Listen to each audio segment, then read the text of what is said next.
San Francisco deals are millions of dollars. A delay of 1 month could cost me $50,000. Where here, 1 month is not the end of the world. You know, we're just reorganizing things, but each area has its own challenges and opportunities, and nuances. Nuances for each, and you know what's really going to happen next, and that's part of the excitement. You know, if you keep it as a game, you're not going to freak out about it. But if you're going to be so stressed and so hand to mouth, leverage and over leverage, you're just going to get killed. It's just a matter of time because it's cyclical anyway. And when you go with cash flow, you're not so worried about the cyclical pattern. You're more focused on how soon can I start getting this property to perform? How much is it going to cost me to get there?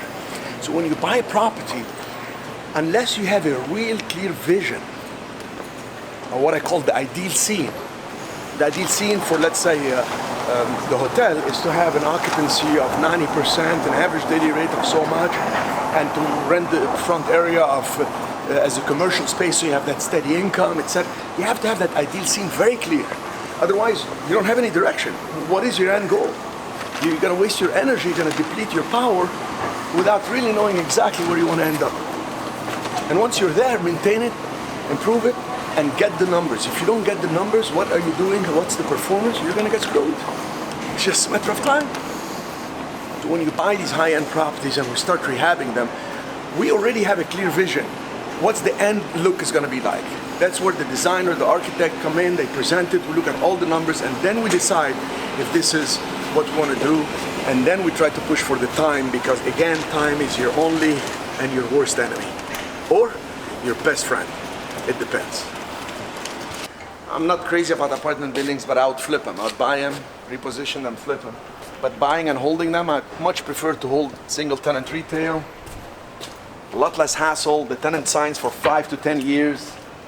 I can do the projects with students. The due diligence is simple. It's fast. We could be in the building within 45 days, and that's when we're under contract. We don't even have to worry about buying the building. We just put it under contract. We do the due diligence, we check it out, and if we line up the right tenant, we buy it. If not, we walk away with no risk. Whatever you put in escrow, you walk away. And if you don't have the money, you follow my system, and when you actually line up the tenant, you just assign it to me. I'll buy it all cash, and you make a percentage of the upside increase in value based on a very specific formula that I share with you, and it's very clear. It's facts and figures, no fantasy. And we've done it over and over and over. Look, the place is hopping. Now we're getting to the commercial area. We got restaurants over here. This is San Francisco Street. It's a B market. See, this is the B street, and this is the A traffic street, the Fortaleza, where we're going. At the end of the street on the right is where you have the Diamond International, the biggest diamond dealer in the Caribbean. And I bought across the street. I also have a couple more buildings on each side here, so it's a great street. And can use the upstairs here. We're going to tour it right now. It's going to be just an amazing opportunity to keep expanding and repositioning the portfolio to piggyback on each other, actually create the momentum and synergy between the buildings. So it's the next one here. By the way, this one, La Mallorquina, is the oldest restaurant in Puerto Rico. It's actually the oldest restaurant also in Old San Juan, which is the oldest historic zone under US flag.